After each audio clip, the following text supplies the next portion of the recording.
Legalismo, hipergraça, como que a gente resolve essas duas coisas? E eu já adianto, o caminho do meio, tentar achar um equilíbrio, é uma péssima escolha, provavelmente é abraçar o pior dos dois mundos. Olá, eu sou o Victor Fontana, esse aqui é o meu canal, ele pode ser um pouco seu também. Para isso você já sabe, né? Se inscreva nesse canal, ative as notificações, deixe o seu like, seu comentário, acompanhe os vídeos que nós gravamos diariamente, publicamos diariamente aqui nesse canal. A gente fala de Bíblia, de teologia. Hoje a gente segue lendo a Bíblia 365. Ah, focalizou aqui bonitinho. Olha só, essa Bíblia te ajuda a ler o texto todos os dias, e se você tiver interesse, você pode adquirir no meu link da Amazon, que está aqui na descrição, você ajuda o canal, ou onde você achar mais barato, ou se não quiser adquirir também, só acompanha os vídeos aqui, compartilha com alguém, que você já me faz um grande favor se você compartilhar esses vídeos. E hoje eu vou falar de dois dos grandes males que assolam a igreja brasileira. De um lado, aquele que eu tenho a maior experiência lidando aqui no canal, toda hora tem comentário desse tipo, toda hora eu recebo mensagens nas redes sociais de gente traumatizada por uma experiência legalista. O legalismo na igreja brasileira é muito mais prevalente e frequente do que eu imaginava antes de iniciar essa minha jornada fazendo conteúdo teológico no YouTube. Quando eu comecei aqui, eu achava que o grande problema da igreja brasileira era teologia da prosperidade. Eu lembro bem, assim, que eu achava que teologia da prosperidade era o grande lance. E assim, honestamente, é um grande lance. Teologia da prosperidade é uma parada que contamina a igreja brasileira ainda e muito, e muitas vezes contamina igrejas e pastores que acham que não estão fazendo teologia da prosperidade. Já contei em outros vídeos aqui de experiências que eu tive de visitar a igreja e o pastor virar para mim e falar assim: eu não deixo a teologia da prosperidade entrar aqui na minha igreja de jeito nenhum. Vitor, se você passeia aqui pela cidade, tem um monte de igreja da prosperidade, eu não deixo entrar porque eu acho que é muito errado, etc. E aí o cara vai lá pregar, putz, e aconteceu desse jeitinho mesmo. A pessoa falou essa frase para mim, depois eu sentei, assisti o culto quando o cara foi pregar. O que o cara pregou? O cara pregou teologia da prosperidade, sem perceber. Assim, tenho convicção, conhecendo o ministério, que sem a intenção perniciosa de levar o povo ao engano, mas tava lá, o conteúdo era esse. Então tem muito, mas legalismo, cara, tem em tudo que é lugar. E é uma coisa que a gente quer evitar. Do outro lado, a gente tem um fenômeno crescente, ainda não tão prevalente, ainda me parece um fenômeno mais de classe média, ou talvez de segunda geração de crentes. Essas pessoas às vezes traumatizadas pelo legalismo, que encontram numa realidade de hipergraça mais permissiva uma identidade espiritual mais fácil de se lidar. E aí acaba caindo na tal da hipergraça, ou como eu prefiro chamar, graça barata. Porque graça é uma coisa boa e hipergraça dá a impressão de que talvez seja algo muito bom, quando não é um problema. E então a gente quer evitar essas duas coisas. São duas coisas que a gente quer evitar. O legalismo de alguém que divide as igrejas e os cristãos em categorias de gente que tem determinados comportamentos e são, portanto, mais espirituais, até mesmo atribuindo um valor espiritual salvífico para determinados comportamentos. Ah, fulano não é crente, ele faz isso e isso. Fulano sim que é crente, ele tem esse comportamento, que é muito frequente num ambiente legalista. E gente libertina, gente que, cansado desse tipo de espiritualidade, opta por uma espiritualidade do deixa o cara, cada um por si, ele já foi salvo pela graça, a gente não tem que ficar apitando muito sobre comportamentos, sobre ética, cada um, eu vivo também a minha vida do meu jeito, eu sou igreja, eu sou de Cristo, e se ele já perdoou meus pecados, então tá tudo bem. E o cara acaba vivendo uma vida liberalizada, né? Então a gente tem essas duas realidades na igreja brasileira. Uma que eu acho bem disseminada, o legalismo, e outra que está em processo de ser disseminada, a realidade da graça barata. E aí talvez alguns de nós queiramos encontrar um ponto de equilíbrio para não ser tão bitolado quanto legalista, nem tão liberal quanto o cara da hipergraça. Liberal aqui, claro, num sentido não teológico do termo, mas realmente no sentido de libertino, no sentido de entender que o pecado é meio que uma bitola, não tem esse lance assim, a gente não deveria dar tanta atenção para questões comportamentais e tal. Então, talvez o caminho seja um equilíbrio entre as duas coisas. Eu não quero ser tão bitolado, mas também não quero ser um libertino. E é um caminho que, pelo menos na minha experiência, aí você pode dizer a sua, de repente você coloca aqui nos comentários e dizer, Vitor, não, o que eu tenho visto é outra coisa. Tudo bem, aqui eu não estou falando ainda de texto bíblico, eu estou falando das minhas percepções e impressões do momento no qual a gente vive, e é absolutamente possível e até provável que a minha leitura seja no mínimo incompleta e talvez no limite equivocada, mas eu tenho uma leitura da realidade e estou compartilhando. Dentro dessa leitura da realidade, quando o cara tenta, ou quando eu e você tentamos, esse é um exercício importante de se fazer pessoalmente, num âmbito de estudo devocional, que é o propósito desse vídeo, essa autoanálise ela é fundamental. Mas o cara tenta esse equilíbrio, ou eu e você tentamos esse equilíbrio, e o que acaba acontecendo na prática? Na prática, eu acabo escolhendo aquilo que é mais conveniente, aquilo que parece ser mais interessante, aquilo que agrada mais ou é mais fácil para mim. Então, para determinadas coisas eu falo assim, não, isso é muito radical, isso é muito bitolado. Então eu escolho algumas coisas para elencar e para dizer que essas, como eu estou vivendo num equilíbrio, essas aqui, muito exagero da parte de qualquer um, querer seguir uma religiosidade, uma espiritualidade que trate essas coisas como pecado. Agora, esse outro grupo aqui de coisas que para mim são fáceis de realizar ou convenientes, não, essas aqui são pecado mesmo, não dá para abrir mão.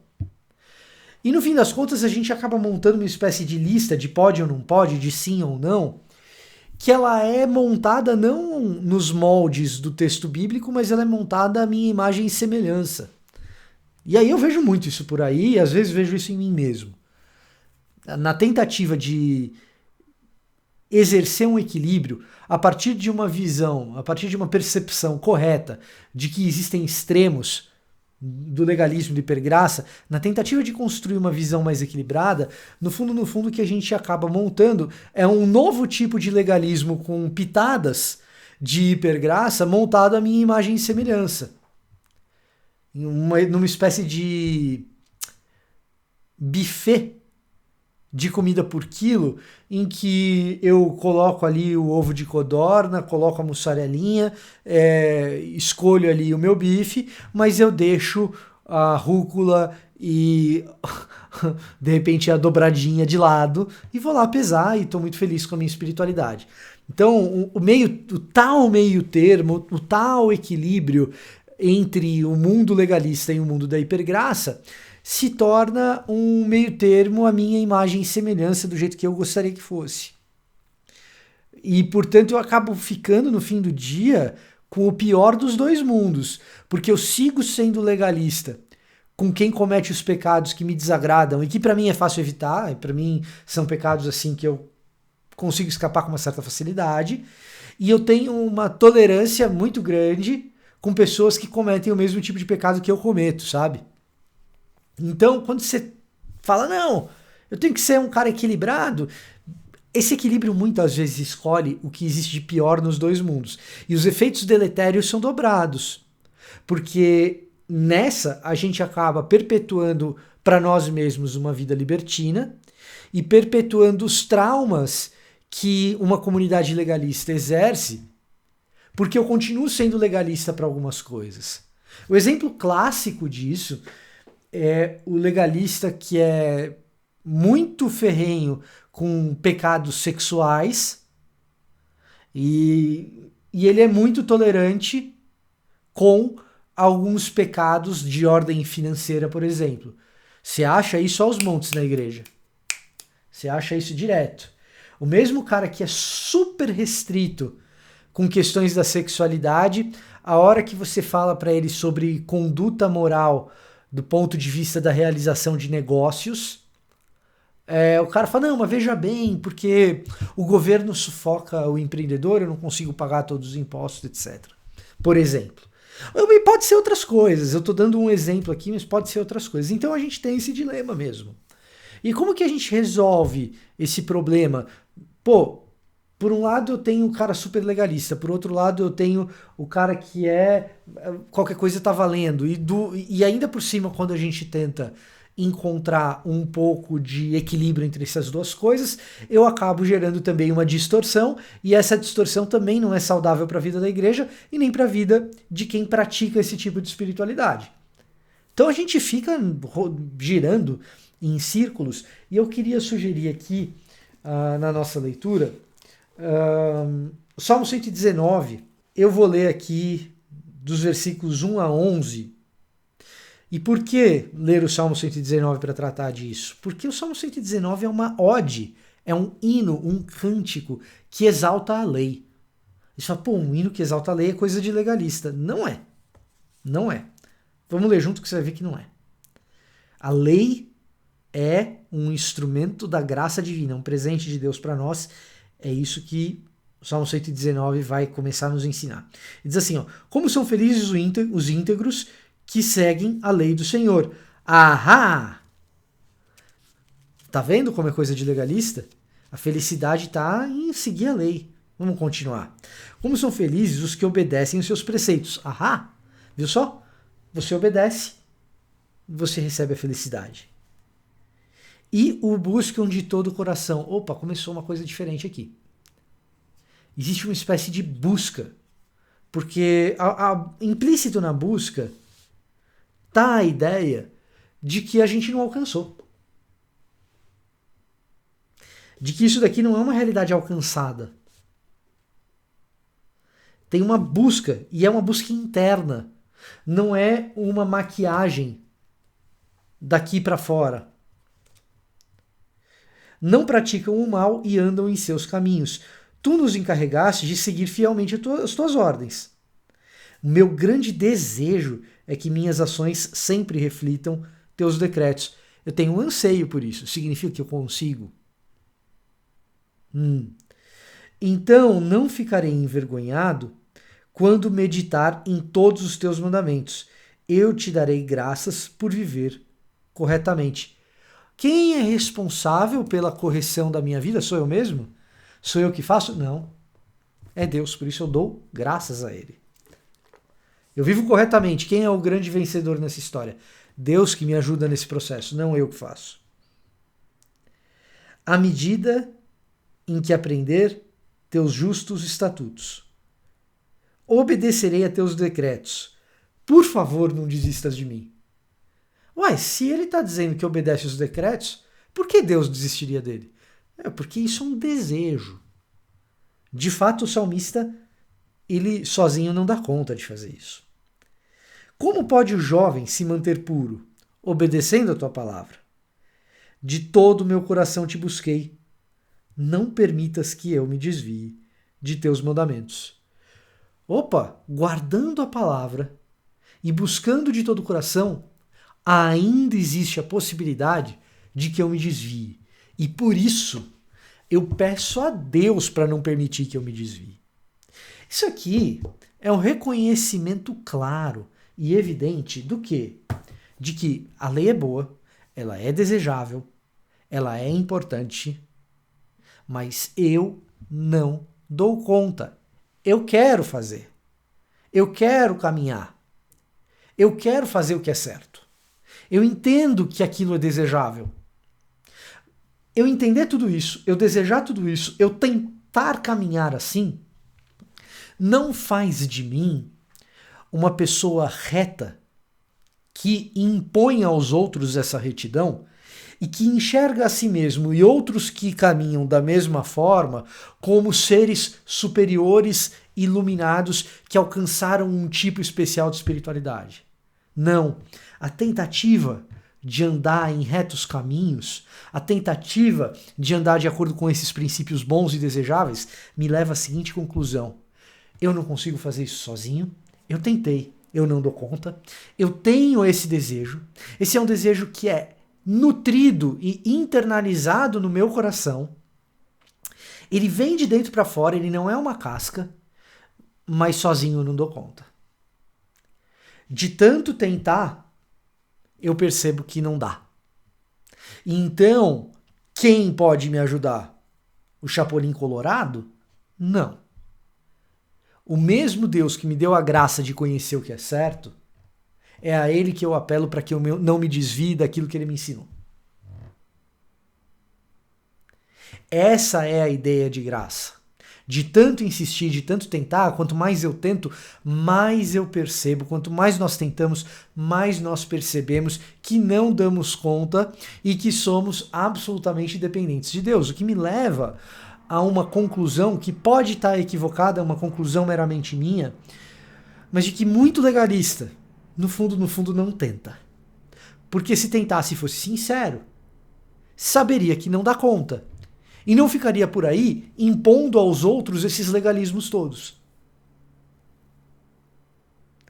Tentar seguir os estatutos de Deus me lembra o título de um filme francês a respeito de um pianista que tenta e não consegue bater nas teclas de modo harmonioso para se tornar um grande pianista. O nome do filme é De Tanto Bater, Meu Coração Parou. E é isso. De tanto a gente insistir, mais a gente percebe que a gente foi tirado de uma condição de morte para uma condição de vida por graça. Eu, morto nos meus delitos e pecados, estou morto. Um morto não ressuscita a si mesmo. Ele precisa de um agente externo que o traga de volta à vida. Ele precisa de Deus. E, portanto, essa relação com a lei humilde, de percepção de total depravação, essa relação com a lei que me mostra que a minha tentativa é frustrada, ela é o primeiro passo no reconhecimento de que a lei aponta para uma só coisa: o Evangelho. Eu e você não damos conta. Jesus dá conta no nosso lugar. E isso significa então que eu estou liberado para cometer o que eu quiser porque Jesus deu conta no meu lugar? De jeito nenhum. Isso significa que eu passei por um processo que me mostra que eu não dou conta. E que então me põe de joelhos, e quando eu dou conta, eu agradeço a quem tem os verdadeiros méritos. Deus, não eu mesmo. Quando eu não dou conta, eu me coloco de joelhos e peço perdão, e peço que eu dê conta a Deus, que terá os méritos pelo caminho reto que eu vier a caminhar, fazendo de mim uma pessoa plena, feliz, bem-aventurada, como diz o Salmo. Qual é a maneira de vencer a graça barata e o legalismo? O Evangelho. Sempre ele. O Evangelho. Um retorno contínuo ao Evangelho, que se revela através de todo o texto bíblico, passando pelo Salmo 119 quando fala da lei, atingindo seu clímax em Cristo, e até mesmo no grande desejo que temos do seu retorno em glória, trazendo a nova Jerusalém, um novo céu e uma nova terra. É o Evangelho. E talvez alguém ache esse tipo de mensagem muito repetitiva. Parafraseando Michael Zweigel, que eu menciono com tanta frequência, por que nós repetimos o óbvio?